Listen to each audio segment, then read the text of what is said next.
Ananda Margi will have to perform sadhana twice a day immediately. Verily is this the command of the Lord. Without yama and niyama, sadhana is an impossibility. Hence, the Lord's command is also to follow yama and niyama. Disobedience to this command is nothing but to throw oneself into the tortures of animal life for crores of years. That no one should undergo torments such as these, that everyone might be enabled to enjoy the eternal blessedness under the loving shelter of the Lord. It is the bounden duty of every Ananda Margi to endeavor to bring all to the path of bliss. Verily is this a part and parcel of sadhana, to lead others along the path of righteousness. These are the words of Sri Ananda Murti, who is the founder of the Ananda Marga. These words may be taken as the basic philosophy of the Ananda Marga, which advises the follower of Ananda Marga to observe celibacy and lead the life of righteousness individually, and also to guide others to do the same. In this paper, an attempt is made to look into the contribution of Sri Ananda Murti to philosophy in general and to Indian philosophy in particular. The paper is mainly based on the basic text composed by Sri Ananda Murti, that is the Ananda Sutra. Actually, Vaishali has made my efforts very easy because she has generously talked about the Ananda Sutra. Before that, let us also look into his life in a brief manner to have an idea of what kind of personality we are talking about. Thus, the paper is divided into the following parts. Sri Ananda Murti, a multifaceted personality. 2. His philosophy and 3 observations. Sri Ananda Murti, a multifaceted personality. Sri Ananda Murti's original name was Prabhat Ranjan Sarkar.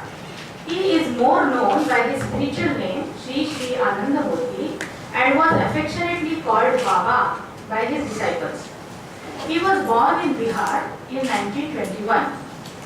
One may describe him as a social revolutionary, a poet, a linguist, a great philosopher, and so on. He founded the Ananda Marga in 1955. Ananda Marga means path of bliss. That is the path which takes a human being to the highest bliss, the goal of human life. After he founded this path, he became one of the great spiritual teachers of Tantra and Yoga of the 20th century. He wrote profusely on social, cultural, national and ecological issues. He worked on environmental awareness and propounded the philosophy of neo-humanism. This philosophy is that of love for animals, plants and even the inanimate.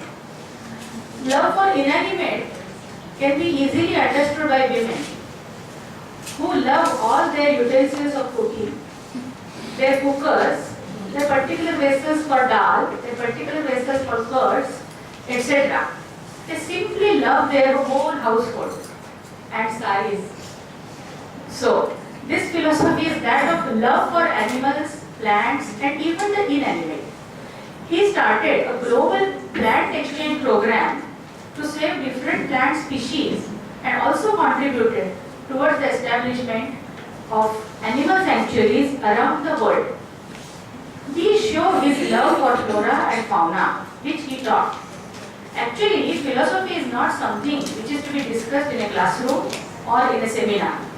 It is a way of life, and one is entitled to preach it only when one himself follows it.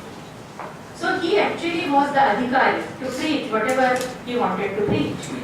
He firmly opined that the single species of Homo sapiens is divided into 4 so-called races such as white, black, brown and yellow.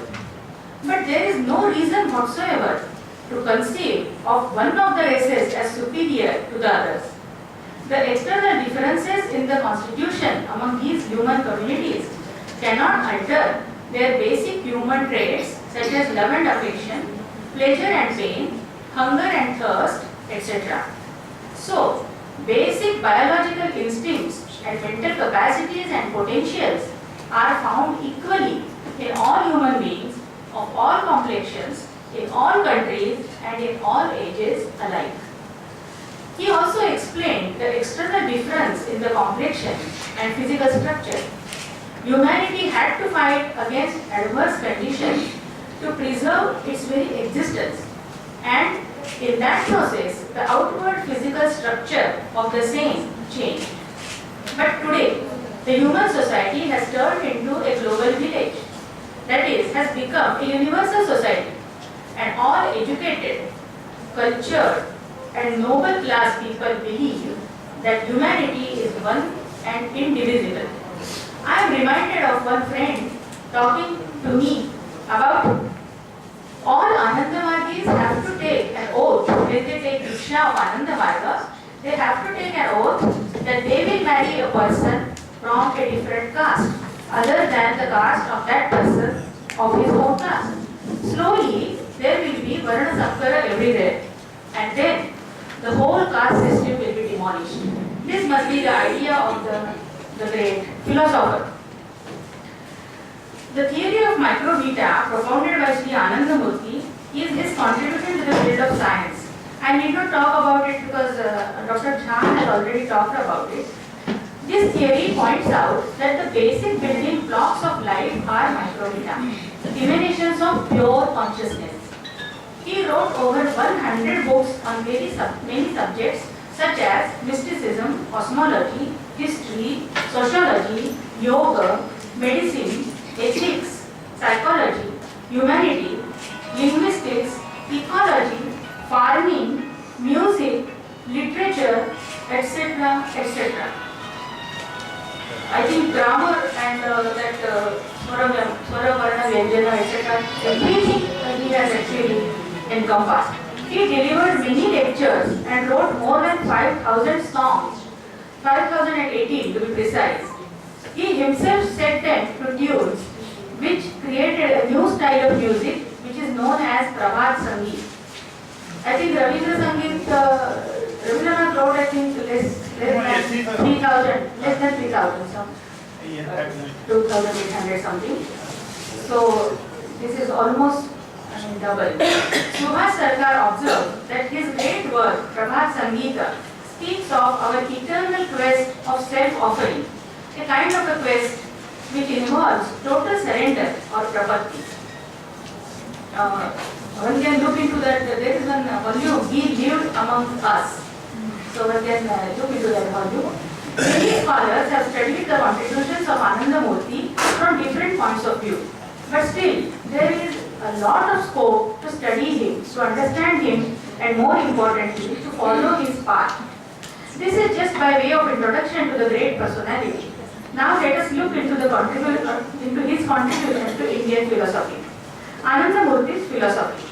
V. N. Jha observes, and rightly so, as the six orthodox systems of Indian philosophy are presented first in sutra form, so he presents his philosophical thoughts in sutra form, in the Ananda Sutra. Vaishali has explained what is a sutra and all that. So let us look into some of the sutras to say something about his philosophy. The Ananda Sutra consists of 85 sutras, that also she told, and divided into 5 chapters. The very first sutra is Shiva Shakyatmakam Brahma. This means the ultimate reality is the Brahma, which is a composite of Shiva and Shakti. Shiva and Shakti model is comparable with the Purusha Prakriti model of the Sankhyas. Purusha and Prakriti are inseparable. So are Shiva and Shakti. Purusha is consciousness and Prakriti is the operative principle in the cosmic entity. The second sutra reads, Shakti sa Shivasya Shakti. So the operative principle is the Shakti, that is the force of Shiva. Actually they are inseparable, and the commentator explains that a paper has two sides, but you cannot separate one side from the other, as Vagathavya Saprupta rightly pointed out. So the first chapter of this book deals with the creation of the world by Shiva through his Shakti. This explains the role of gunas, that is three gunas, sattva, rajas and tamas, in the process of creation. So the basis of the Ananda Sutra seems to be the Sankhya philosophy. But the influence of Kashmir Shaivism is obvious from the use of the Shiva Shakti terminology. Anandamurti writes the fourth sutra, Parama Shivaha Purushottamaha Vishwasya Kendram. The word Purushottama, though can be an attribute to Shiva, instantly reminds the reader of Vishnu. And one appreciates how beautifully Anandamurti suggests that Shiva and Vishnu are different names of the same cosmic entity. In his Prabhat Sangit, he has surrendered to Vishnu as well as Shiva, which confirms the above suggestion. In the second chapter, the author of Ananda Sutra defines Sukha in the very first sutra. Anukula Vedaniyam Sukham. Those who have learnt Nyaya, they know that Tarkasangra defines Anukulataya Vedaniyam Sukham and Pratikulataya Vedaniyam Dukham, etc. And states in the second sutra, Sukhanurakti Parama Janvi Vritti. It is natural for a jiva to be attracted to Sukha because it is the very nature of jiva. And what is Sukha? It is infinite happiness. Sukham Anantam Anandam. The same is Brahma. The next sutra says Anandam Brahma Ityaho. She referred to it. The nature of Brahma is bliss. Once the jiva knows that he becomes the bliss because all his desires go away by that knowledge.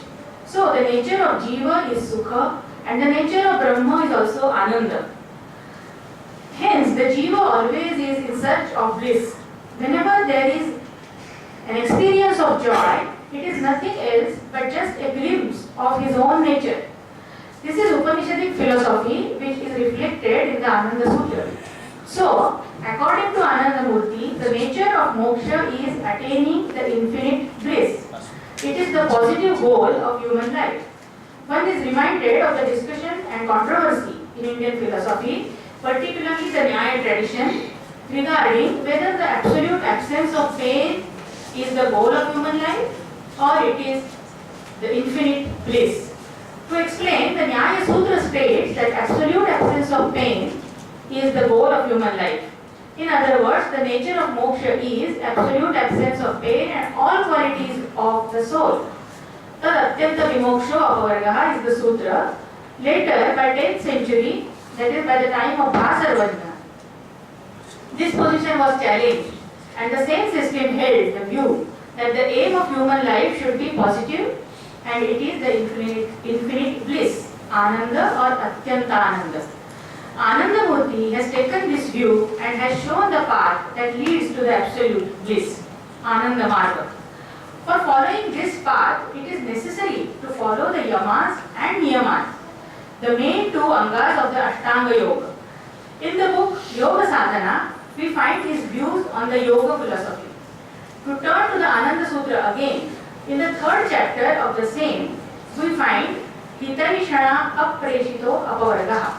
Apavarga is guided by the divine longing for Hitaishana Preshitaha Apavargaha. Apavarga is guided by the divine longing for welfare, Hita Eshana. Muktya Kamshaya Sadguru Prapti. Out of the intense desire of mukti, one obtains one's perfect master. And then specifies Brahmaiva Guruhu Ekaha Na Aparaha. Brahma alone is the Guru and no one else is. Further, he says, badhas or obstacles coming on the way of sadhana establish the sadhaka firm on the marga towards bliss. This thought also is in keeping with the yoga philosophy. In yogic path also they say that so many siddhis come to the person and he should not get entangled into siddhis, but he should go ahead. He does not believe in unnecessary rituals and makes the following point. Prarthana archana matrameva brahmamulam, and further shows the real path. Bhakti bhagavat bhavana na stutihi na archana. Flattery of God for different rituals cannot be identified with bhakti. What is bhakti? Bhakti is bhagavat bhavana, constant thought of God. This is a similar thought as put forth by Narada in his Bhakti Sutra. Narada says, सा तु अस्मिन् परम प्रेम रूपा. Sa is bhakti, अस्मिन् ईश्वरे परम प्रेम रूपा. Elsewhere, Sri Anandamurti has said, bhakti is not a means but the goal of human life, which shows his acquaintance with the philosophy of bhakti. A bhakta never wants, actually the same thing has been stated by Narada also, कि bhakti is sadhana and bhakti also is sadhya. So this shows his acquaintance with the philosophy of bhakti. A bhakta never wants, never wishes apavarga or moksha. He longs for the close association of the Ishta Devata. This is what Narada states in his Bhakti Sutras.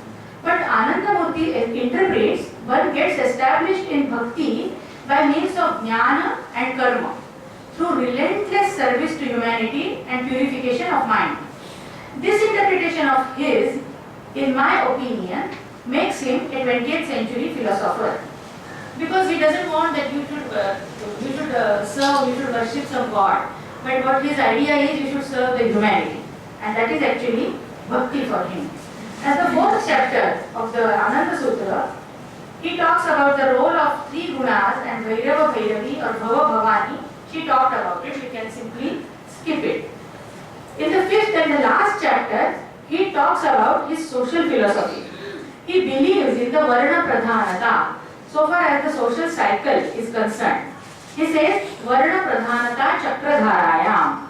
So Chakradhara is social cycle, and in that cycle, one Varna of the four will always be Pradhana. And states that at the center of the social cycle are the Sadvipras who control the cycle. Chakra Kendre Sadvipraha Chakradharaya. And who are Sadvipras? She nicely pointed out those who are devoid of immorality and well-based or well-versed in spirituality. And then defines Kranti, that is evolution, Viplava, that is evolution, Vikranti, that is counter-evolution, Prativiplava, that is counter-revolution, and Parikranti, that is peripheral evolution. This shows his hold on social structure and social philosophy. He hints at his philosophy through the following two sutras.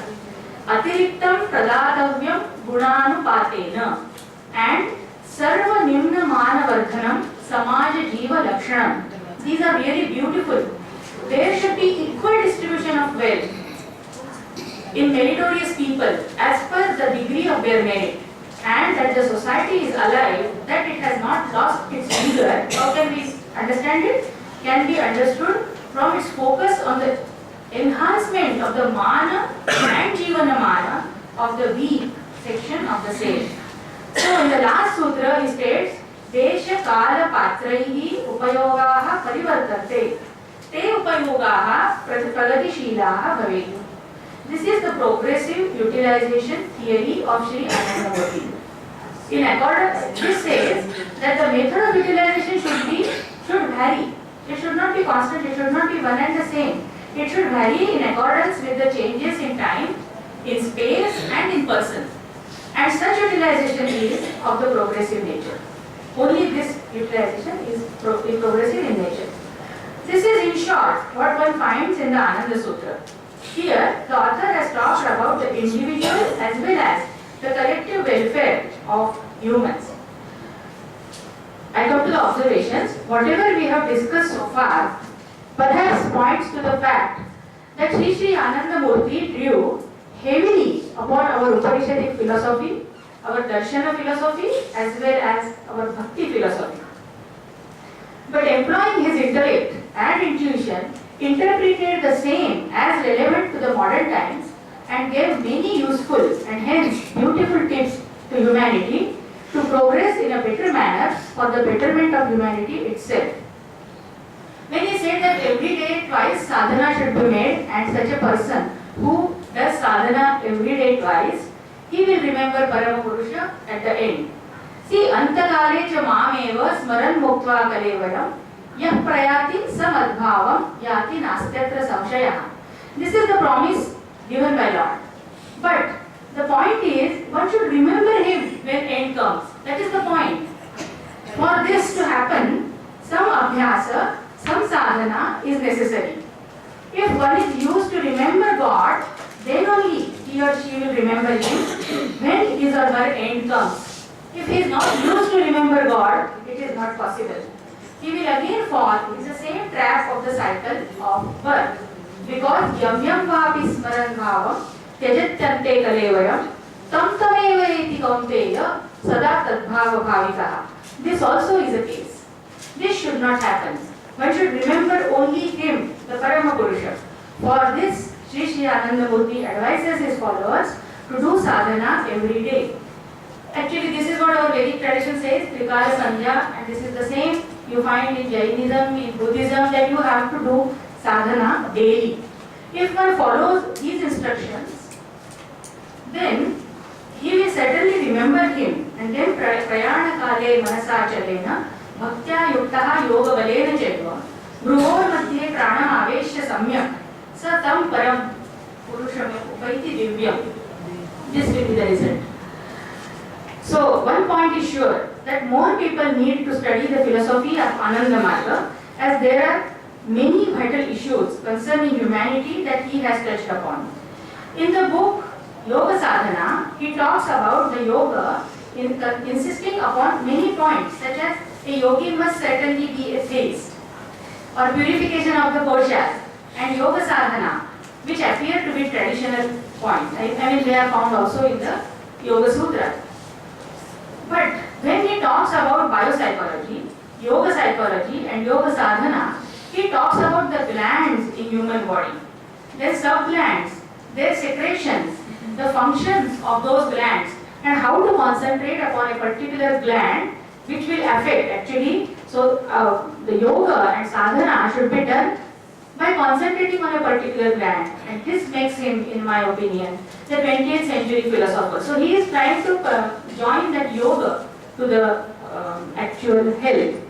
His interpretation of bhakti, I am not saying that this is the end of the thing. As she suggested, there can be experiments. As Dr. Joshi suggested, there can be experiments and there could be collaborative work also. But these are the things which actually one should look into. His interpretation of bhakti as a goal of human life, which means relentless service to humanity, also should be noted. One feels that a more concentrated and deep study of his philosophy may give us encouraging results. But as I said, only deep study will not do. One will have to follow the path that the great philosopher Sri Anandamurti showed us, the Ananda Marg. Thank you very much for your patient hearing. I know you are running short of time, so